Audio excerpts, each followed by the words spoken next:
Setelah Assalamualaikum warahmatullahi wabarakatuh. Tadi Ustaz menjelaskan peran Sa'id bin Zaid dalam perang Yarmuk dan Ajnadin untuk melawan kaum kafir. Mohon dijelaskan, apakah benar tuduhan kaum kafir bahwa Islam adalah agama yang mengajarkan dan suka berperang? Jawabannya, Islam memang mengajarkan perang. Saya sudah pernah jelaskan pada pertemuan kita yang lalu, kalau jihad kita ada dua macam. Ada jihad mempertahankan, namanya jihad difa, kayak Palestina sekarang diserang oleh Israel, mau dijajah. Dan yang kedua adalah jihad ekspansi. Jihad ekspansi, jihad menyebarkan Islam. Dan itu memang benar, gitu kan? Kalau mereka mengatakan Islam itu disebarkan dengan perang, memang salah satu cara menyebarkan Islam dengan cara itu. Nabi SAW mengekspansi Mekah, gitu kan? Dan itu tidak ada aibnya. Tidak ada aibnya sama sekali, karena sebelum perang pun menawarkan Islam dulu. Kalau mereka nolak baru membayar jizyah, kalau mereka nolak baru kemudian mereka diperangi. Memang seperti itu. Dan kita lihat tadi peperangan kaum muslimin menyerang wilayah Persia, menyerang wilayah, ada juga perang di zaman Umar bin Khattab. Saya sarankan teman-teman ikuti kembali kisah Umar. Ada perang Qadisiyah, lebih besar lagi daripada perang Yarmuk tadi. Kalau perang Yarmuk pasukan Romawi cuma 120 ribu, itu kalau perang Qadisiyah dipimpin oleh Sa'ad bin Abi Waqqas itu 240 ribu orang, lebih besar lagi, melawan sekitar 30 ribu dari pasukan muslimin. Tapi akhirnya mereka memenangkan peperangan. Dan pada saat itu ditawarkan, saya sudah ceritakan pada pertemuan yang lalu kan, bagaimana Sa'ad bin Waqqas mengutus Rubai' ibn Amir, kemudian beberapa sahabat-sahabat Nabi yang lain, negosiasi. Ya, kalau mereka mau masuk Islam, maka ditinggalkan kitabullah dan sunnah nabinya. Ini Al-Quran, ini sunnah Nabi, silahkan jalankan. Kami tidak akan mengambil kerajaan kalian, jabatan kalian. Memang begitu Islam menawarkan seorang pimpinan perusahaan, kalau masuk Islam tidak direbut perusahaannya, silahkan tetap dalam perusahaan Anda, tapi terapkan sekarang hukum Islam, gitu kan? Taat kepada Allah Subhanahu wa taala dan Rasulnya Muhammad sallallahu alaihi wasallam. Jadi mereka mau lemparkan isu begitu tidak ada masalah. Kenapa harus takut dengan isu itu? Memang betul, gitu kan? Kita menyebarkan Islam dengan ekspansi, salah satunya memang begitu. Benarkah para sahabat mengecat jenggot mereka dengan cat warna hitam? Kalau warna hitam saya tidak pernah temukan riwayat. Bahkan ada hadis yang melarang. Ada hadis yang melarang itu. Yang benar adalah warna merah. Ya, merah kecoklat-coklatan, dan itu terjadi pada saat Nabi SAW melihat jenggotnya Abdullah bin Umar yang masih muda waktu itu, tapi sudah ada warna putih. Maka Nabi SAW menyuruh mewarnainya, dan beliau mengatakan wajtanibus sawat, dan jauhi warna hitam, gitu kan. Jadi Ibn Umar waktu itu menggunakan, kalau kita di Indonesia bahasanya pacar, ya, warnanya kemerah-merahan. Apakah tingkatan keutamaan sahabat-sahabat berbeda membedakan juga keadaan keimanan mereka? Misal kisah Sa'id yang jarang terungkap dengan amal-amal lain dibandingkan dengan misal para penuntut ilmu. Tentu saja berbeda-beda. Ya, berbeda-beda. Tentu tidak sama semua levelnya. Ya, ada sahabat, ada kalangan sahabat kan yang berzina, gitu kan? Sehingga dirajam. Kisah tentang wanita yang berzina akhirnya dirajam oleh Nabi SAW. Ada sahabiat yang pernah mencuri, namanya Fatimah, ya, yang dia punya kedudukan di Mekah. Lalu pada saat itu sahabat ingin melobi Nabi SAW supaya tidak dipotong tangannya. Lalu kata Nabi SAW, kalau Fatimah anaknya Muhammad mencuri, saya akan potong tangannya. Lalu dipotonglah tangan orang tersebut. Ada di antara sahabat juga yang melakukan kemaksiatan, gitu ya. Jadi memang mereka manusia biasa, punya tingkatan-tingkatan iman yang berbeda-beda, gitu kan. Ada sahabat yang menonjol dengan perilaku-perilaku, dan itu yang kita pelajari. Itu yang kita pelajari. Tentu tidak semua sahabat akan kita pelajari, karena ada sahabat yang tidak sempat punya peran. Mereka datang syahadat, mereka pulang, gitu kan. Bahkan ada di antara mereka setelah Nabi SAW meninggal menolak membayar zakat. Maka akhirnya mereka divonis kafir oleh Abu Bakar dan diperangi sampai mereka taubat, kembali lagi, gitu kan. Seperti itu. Jadi memang berbeda-beda. Pada pembahasan sirah lalu, Ustaz sempat bercerita tentang seorang khalifah datang menyerbu Romawi dengan membawa pasukan muslim dalam jumlah besar, sebab teriakan seorang muslimah yang diganggu kafir sebab ditarik jilbabnya kalau tidak salah. Pertanyaan, apakah khalifah tersebut adalah Khalifah Al-Mu'tasim bin Harun Rashid? Jawabannya iya, Mu'tasim namanya. Jadi ada dua riwayat. Ada yang mengatakan Mu'tasim ini kalau tidak salah tahun 229 dia meninggalnya Hijriyah. Ada yang mengatakan itu adalah Umar bin Abdul Aziz. Tapi yang benar adalah Mu'tasim. Mu'tasim memang mengutus pasukan dan akhirnya mengepung wilayah, sebagian besar wilayah yang belum masuk Islam pada saat itu di musim dingin, dan dia menggunakan keledai yang sudah disebutkan oleh pasukan Nasrani itu. Sementara Umar bin Abdul Aziz mengancam menyerang pada saat itu Romawi, karena ada satu orang yang buta matanya, hafid Quran, dipenjara kerajaan Bizantium. Apakah juga ia seorang khalifah yang berfaham Mu'tazilah di masa Imam Ahmad yang memenjarakan beliau? Akhir-akhirnya iya, akhir-akhirnya gitu kan. Tapi ini kisah-kisah di awal-awal tentang masalah itu. Jika benar demikian, bagaimana kita bisa mengambil hikmah dan ibrah dari dua fakta di atas, di mana satu sisi kita kagum dan merindukan ketegasan luar biasa dari pemimpin tersebut, dan satu sisi lain kita tidak membenarkan Mu'tazilah. Tentu saja saya sudah bilang teman-teman sekalian, kalau ada sesuatu yang positif dari seseorang, gitu kan, yang tidak melanggar agama, dan itu tidak ada pelanggaran agama di situ, seperti misalnya dia membela muslim masih dalam jihad, maka itu satu hal yang positif. Tapi kita tidak mengambil pemahaman akidah yang bertolak belakang dengan apa yang diajarkan oleh Nabi SAW, sehingga Imam Ahmad rahimahullah menolak itu, gitu kan. Jadi kita tolak pemahaman Mu'tazilahnya, tapi perilaku yang terjadi pada saat dia membela seorang muslim adalah sebuah keputusan yang positif, gitu kan. Hanya itu saja. Apakah ada riwayat haji atau tawaf dari nabi-nabi setelah Nabi Ibrahim alaihissalam? Saya tidak tahu. Allahu alam. Apakah memang pernah Nabi Musa, Nabi Isa pernah tawaf di Mekah? Saya tidak pernah temukan riwayatnya itu. Tapi ada riwayat tentang masuk agama Yahudinya, namanya Tabban As'ad. Tabban As'ad ini salah satu raja Yaman yang akhirnya masuk agama Yahudi. Jadi dia ceritanya datang dari Yaman, dia suka bisnis, kemudian dia datangkan, dia bawa anaknya ke Madinah. Waktu itu Madinah belum masuk Islam. Nabi SAW belum lahir di ceritanya. Tabban As'ad ini belum lahir Nabi SAW. Maka Tabban As'ad ini lalu meninggalkan anak laki-lakinya untuk berbisnis di Madinah. Lalu terjadi cekcok dengan satu masyarakat Madinah. Akhirnya anaknya terbunuh. Tabban As'ad ini raja di Yaman. Madinah belum ada rajanya pada saat itu. Kemudian dia mengutus pasukan untuk mengepung Madinah. Selama 40 hari dia mengepungnya. Dan akhirnya keluarlah dua pendeta Yahudi dari Madinah yang memang sengaja menunggu risalah Nabi Muhammad SAW. Kemudian keluar menanyakan, wahai Raja Tabban, Anda mau apa di sini? Kata Tabban, saya ingin menghancurkan negeri ini. Kata dua pendeta itu, tidak mungkin Anda bisa, mustahil. Kata Tabban, kenapa? Tabban waktu itu kebetulan penyembah api. Kata Nabi, Tabban, kenapa saya tidak bisa? Kata dua pendeta Yahudi itu, karena ini adalah tempat hijrahnya Nabi terakhir. Tidak mungkin kau bisa hancurkan. Lalu mulai dia bertanya, siapa itu Nabi, apa agama kalian, sampai dia tertarik masuk agama Yahudi. Dan ini cerita tentang awal mula masuknya agama Yahudi di Jazirah Arab. Lalu kemudian Tabban As'ad mengajak dua pendeta Yahudi tersebut menuju ke Yaman. Dari Madinah menuju ke Yaman itu lewatin Mekah. Pas tiba di sekitar Mekah, istirahat sebentar, ada satu suku namanya suku ya Allah, saya lupa namanya. Kalau tidak salah, saya lupa nama suku ini, tapi suku ini saya sebutkan dalam sirah.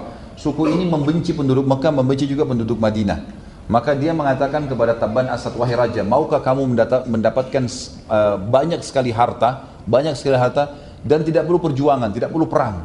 Kata Tabban As'ad, tentu saja. Dia bilang, dalam kota ini ditunjuk Mekah, ada sebuah rumah tua dituakan oleh masyarakatnya, maka hancurkanlah, di bawahnya banyak emas. Dan memang waktu itu masyarakat Mekah biasa membuat emas, patung-patung emas, kalau yang kaya raya lalu dikubur, dimasukkan di bawah Ka'bah, gitu kan. Maka Tabban As'ad mengatakan tentu saja. Dia bentuklah pasukannya lalu dia mau menyerang. Waktu mau menyerang, tiba-tiba dua pendeta Yahudi ini menahannya, mengatakan, Anda mau kemana Tabban? Kata Tabban, saya disampaikan kalau saya akan di dalam sini dalam kota ini ada rumah tua dan di sana ada emas, saya ingin ambil.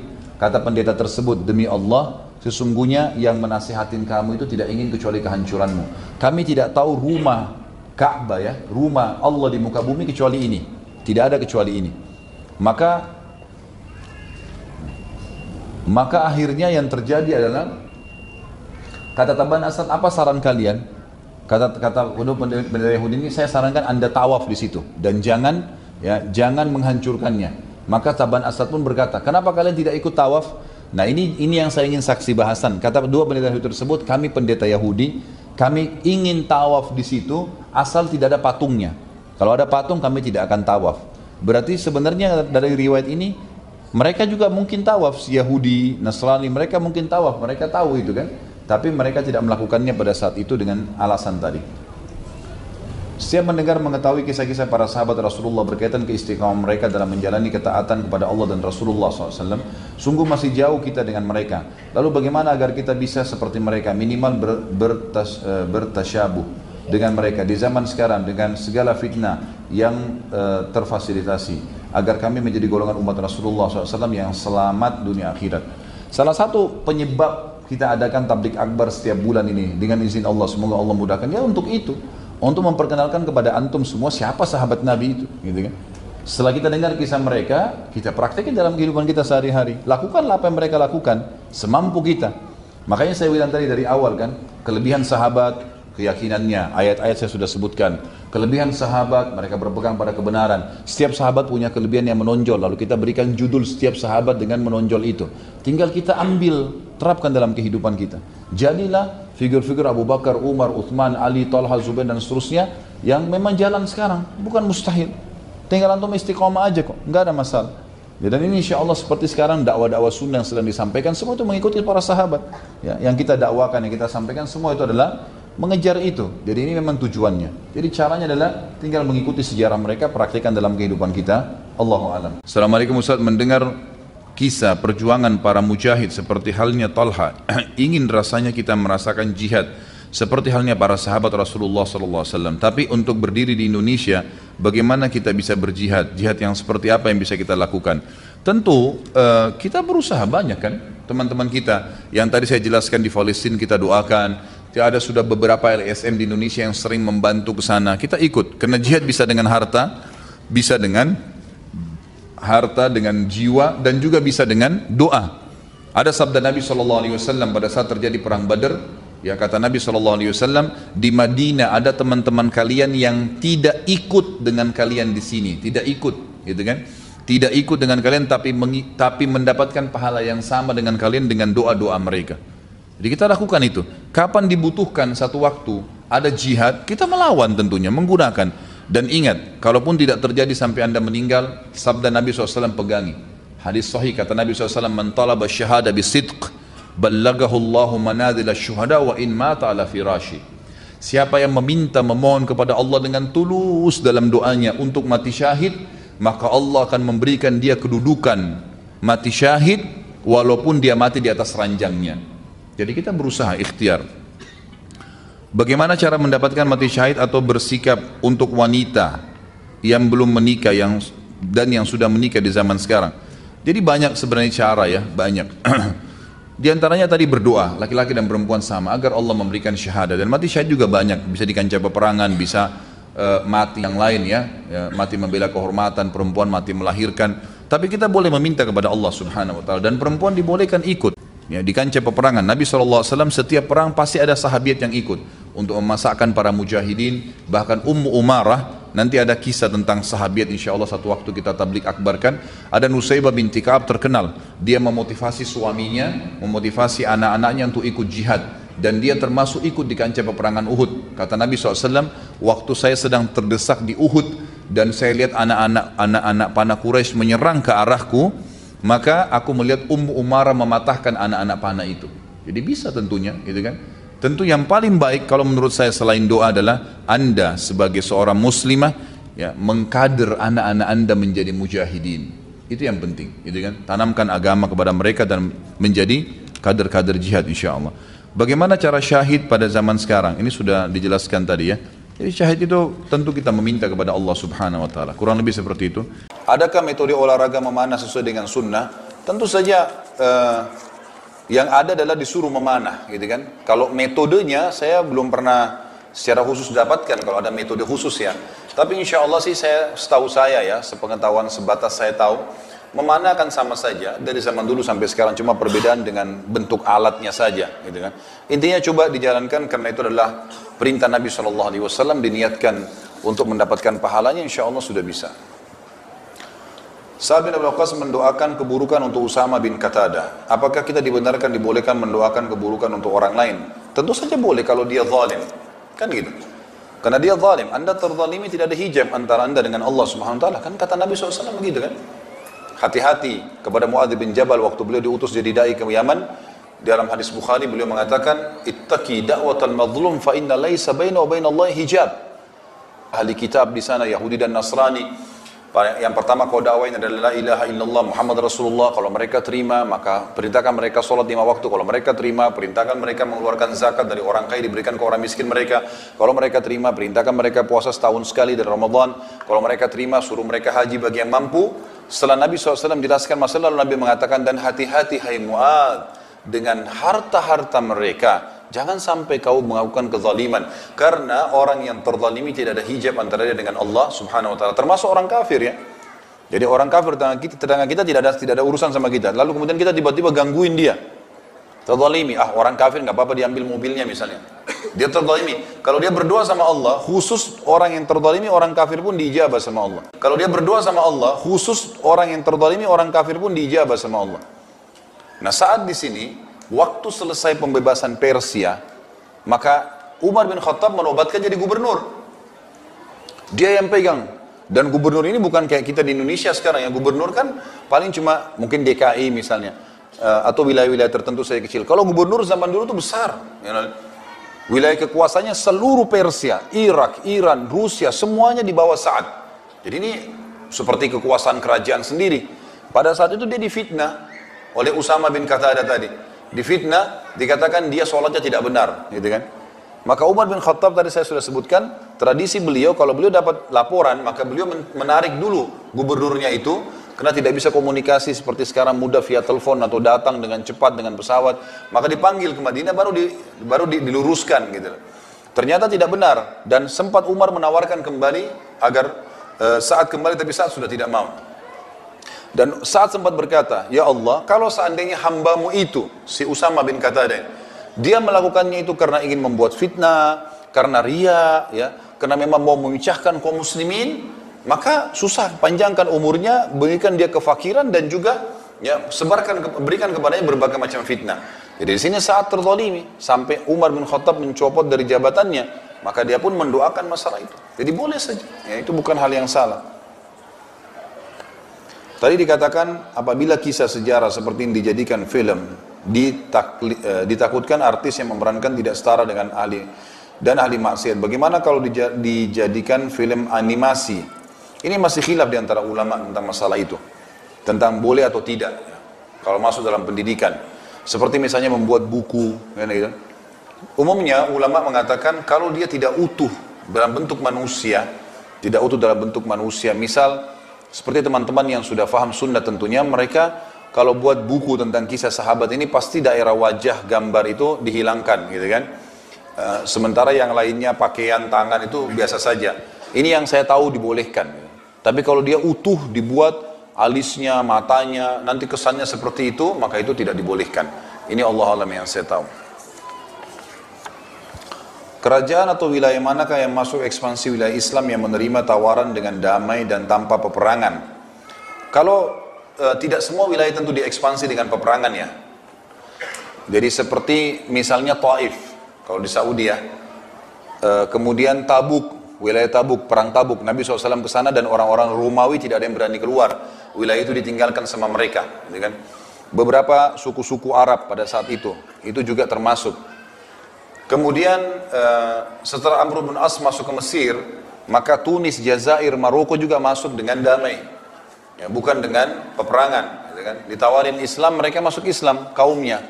Sampai kita tahu di sana berdiri kerajaan-kerajaan besar Islam seperti Murabitun, Muwahhidun. Itu kan ada memang wilayah-wilayah yang akhirnya mereka mengekspansi Islam ke Spanyol, gitu kan? Jadi itu wilayah-wilayah yang kurang lebih yang masuk damai. Termasuk Indonesia masuk dengan dakwah kan, dengan damai, bukan dengan peperangan. Pada saat berperang Rasulullah SAW masih ada di tengah sahabat. Firman Allah dan hadis Rasulullah belum selesai dan sempurna seperti saat ini. Kenapa pada saat ekspansi yang ditawarkan adalah kitabullah dan hadis Rasulullah? Pada saat itu pun belum dikumpulkan dan dibukukan. Maksudnya adalah kami akan beritahukan kepada kalian apa itu hukum Islam berdasarkan Al-Quran dan Sunnah. Bukan berarti harus dalam bentuk buku dikasih, gitu kan? Itu yang dimaksud, artinya kami akan sampaikan kepada kalian hukum Allah Tuhan kami dan Rasul yang diutus oleh Allah SWT. Ini loh hukum-hukumnya, kalian terapkan dalam kehidupan kalian. Dan itu pada zaman-zaman dulu memang sudah ada ahli-ahlinya, ya, ada ulama-ulama. Nanti maksudnya ulama akan ditaruh di wilayah-wilayah tersebut akan mengajarkan kepada mereka. Mengapa Rasulullah SAW ikut berperang bila beliau tidak diizinkan membunuh? Ya, tentu sebagai pemimpin, sebagai contoh, gitu kan?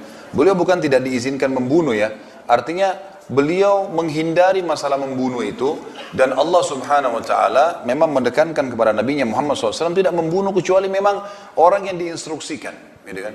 Orang yang diinstruksikan. Makanya Nabi SAW tidak membunuh secara khusus, artinya tidak masuk, kemudian berperang melawan orang-orang khusus. Beliau mendoakan, ya, kemudian beliau memberikan instruksi-instruksi, itu yang beliau lakukan. Ya, dan itu hikmah dari Allah Subhanahu Wa Taala. Ya. Jadi Nabi SAW pun kalau menemukan orang-orang yang harus dibunuh, beliau menyuruh sahabat-sahabatnya. Nabi SAW tidak melakukannya secara langsung. Apa hikmah, kenapa, ya Allahu alam. Ya, saya tidak bisa bahas terlalu jauh masalah itu, tapi yang jelas begitulah perintah Allah kepada Nabi-Nya Muhammad SAW. Ya.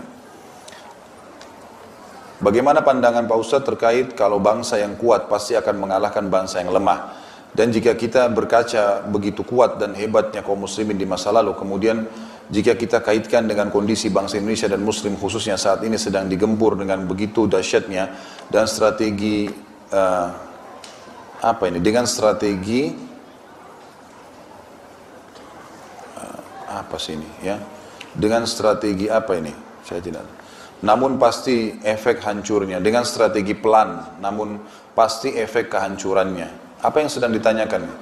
Maksudnya bagaimana mungkin ya, konsep ini ya, bagaimana pandangan Ustaz terkait kalau bangsa yang kuat pasti akan mengalahkan bangsa yang lemah. Kalau saya menilai kuatnya itu karena adanya pegangan ya. Tentu bangsa kuat akan mengalahkan bangsa-bangsa yang lemah, dan kekuatan dalam Islam dibahasakan adalah kekuatan dari sisi pegangannya kepada Tuhannya Allah Subhanahu Wa Taala, berpegangnya pada hukum-hukum Allah. Dan saya sudah pernah bahasakan kelemahan umat Islam sekarang justru kena jauh dari hukum Allah. Pada saat kita meninggalkan kitabullah, kita meninggalkan sunnah Nabi SAW, kita tidak lagi berjihad, mengumandangkan Islam, menyebarkan Islam, sibuk dengan fitnah di dalam kita. Maka seperti ini keadaannya. Saya melihat sekarang keadaan umat Islam di Indonesia dan seluruh dunia ini, karena kita sekarang sedang termakan dengan arus fitnah yang disebarkan oleh orang non-muslim. Ya, dan itu tujuan utamanya agar umat Islam tidak mengekspansi agamanya. Itu tujuannya sebenarnya. Kita disibukkanlah dengan tontonan-tontonan, dengan perlombaan-perlombaan, dan dibuat perlombaan musik lah, menjadi artis lah, menjadikan semua itu sebagai target hidup. Bahkan sampai anak kecil pun ditanya mau jadi apa, mau jadi artis gitu kan. Jadi targetnya itu bukan menjadi orang yang saleh, hafal Quran, bukan lagi itu dianggap kolot semua. Kita tersibukkan dengan itu semua sehingga kita tidak lagi ya menerapkan hukum Allah Subhanahu Wa Taala. Ini kelemahan, dan ini yang saya katakan tadi, kita harus kembali kembali kepada Al-Quran dan Sunnah, kembali kepada kisah para sahabat yang mulia. Ini hal insya Allah yang akan membangkitkan kembali umat Islam. Dan Ali radhiyallahu pernah berkata ya, kebatilan yang teratur dengan rapi itu akan mengalahkan kebenaran yang semberawut, gitu kan? Dalam arti kata sini semberawut memang dia tidak punya landasan, tidak punya berpegang. Statement yang lain dari para ulama salaf kita, kalau tidak salah seorang tabi'in pernah mengatakan, kaum muslimin selalu menang dalam kancah peperangan. Itu dikarenakan karena di peperangan di situ mereka punya hubungan dengan Tuhannya Allah dan tidak ada kemaksiatan. Sementara musuhnya pasti lebih kuat dari sisi senjata, dari sisi persiapan, dan itu sudah dari dulu pasukan musuh pasti lebih kuat. Sampai hari kiamat mungkin akan terjadi hal yang sama. Dan Allah memberikan kemenangan kepada mereka justru karena kepatuhannya kepada Allah. Kalau seandainya di pasukan muslimin ada dan muslimin memenangkan pasukan dari orang kafir karena kemaksiatan mereka kepada Allah. Kalau seandainya muslimin juga bermaksiat kepada Allah, maka pastilah kemaksiatan itu ya, maaf ini statement Umar kepada Sa'ad memang, saya lupa tadi sampaikan. Jadi sempat Umar mengatakan, hati-hati wahai Sa'ad, karena pasukan muslimin diberikan kemenangan oleh Allah karena dekatnya mereka kepada Allah, patuhnya kepada Allah, dan karena maksiatnya musuhnya, ya, musuh mereka kepada Allah. Sementara jumlah mereka lebih banyak, kekuatan mereka lebih besar, ya, persiapan mereka lebih besar. Kalau seandainya di pasukan muslimin ada perbuatan dosa, jangan sampai kau menganggap remeh dosa sekecil apapun, karena kalau ada maksiat di tengah-tengah umat Islam, Yang kalian mempertemukan dengan maksiatnya orang kafir itu kekeliruan yang fatal. Karena maksiat yang kecil dari orang muslim sudah cukup untuk diimbangkan dengan dosa besarnya orang kafir. Karena mereka faham hukum. Jadi kan mereka faham hukum. Maka pastinya dengan kekuatan yang mereka miliki, persiapan yang mereka miliki, mereka akan mengalahkan kalian. Jadi memang seperti itu gambarannya ya. Terinspirasi dari bahasan sahabat Sa'ad bin Waqqas tadi, bagaimana jihadnya para wanita saat ini menghadapi faham Syiah. Ya. Tentu saja Syiah sudah saya sering bahasakan ya. Syiah adalah pemahaman yang dibentuk oleh Abdullah bin Sabah orang Yahudi, gitu kan. Kalau saya melihat Syiah ini sekarang lebih cenderung seperti orang-orang munafik di zaman Nabi SAW. Mengaku Islam tapi bukan Muslim, gitu kan. Karena mereka mengatakan Quran kurang, sahabat dikafirkan, cari masalah dengan kaum muslimin, di musim haji buat masalah, di Syria bantai orang, rusak masjid, bikin kacau semuanya, gitu kan. Dan saya sudah pernah bahasakan, tidak ada alasan orang-orang Syiah ini betul mereka dibentuk oleh orang kafir dan kelihatan kok orang-orang pakai akal sehat tuh. Tidak ada alasan orang Syiah menyerang ahli sunnah. Apa kira-kira alasannya? Kalau mereka mengatakan Ali ditokohkan, misal, adakah ahli sunnah yang mencaci maki Ali radhiyallahu anhu? Tidak ada. Kita semua mengatakan Ali sahabat Nabi yang mulia, anak mantunya Nabi, kita hormatin, kita bahas sejarahnya, dan pada saat saya bahas Ali bin Abi Thalib panjang lebar saya bahas masalah itu. Fatimah radhiyallahu anha istri Nabi, istri Ali radhiyallahu anhu kita katakan al-batul, ya, sifatnya yang sangat dekat dengan Nabi SAW radhiyallahu anha, terkenal, gitu kan? Dipuji oleh ahli sunnah. Hasan dan Husain radhiyallahu anhuma, bahkan Husain di kasus Karbala ahli sunnah mengatakan mati syahid, gitu kan? Mati syahid, dan yang membunuhnya zalim. Datanglah kelompok Syiah ini yang mengacau-ngacaukan semuanya. Dasarnya karena pendirinya orang Yahudi, Abdullah bin Sabah. Sayangnya kaum muslimin di Indonesia ini banyak tidak faham masalah itu. Bahkan saya yakin banyak simpatisan Syiah yang tidak faham apa sebenarnya Syiah. Kalau mereka faham, mereka nggak bakal ikut di situ. Ini jelas-jelas bisa kitabullah dikatakan kurang. Bagaimana caranya? Allah mengatakan inna nahnu nazzalna dzikra wa inna lahu lahafidhun. Kami turunkan az-dzikra dan kami akan menjaganya, lalu mereka bilang kurang. Mereka punya 49 juz. Ini dari mana ini? Sahabat-sahabat Nabi, dasarnya Abdullah bin Sabah ingin menyerang Nabi SAW, tapi tidak bisa. Kalau serang Nabi langsung kebongkar kedoknya. Diseranglah orang-orang terdekatnya, Abu Bakar, Umar. Siapa orang-orang ini? Mertua Nabi SAW, Aisyah, istri Nabi SAW. Kita sudah tahu konsep dalam Islam, kalau orang meninggal tidak cerai suami istri akan bersama di surga. Aisyah sampai meninggal tidak pernah diceraikan oleh Nabi SAW, maka menjadi istrinya di surga. Dan ada hadis Nabi SAW sudah pernah saya jelaskan berbunyi, saya dinikahkan oleh Allah dengan wanita-wanita ahli surga, gitu kan?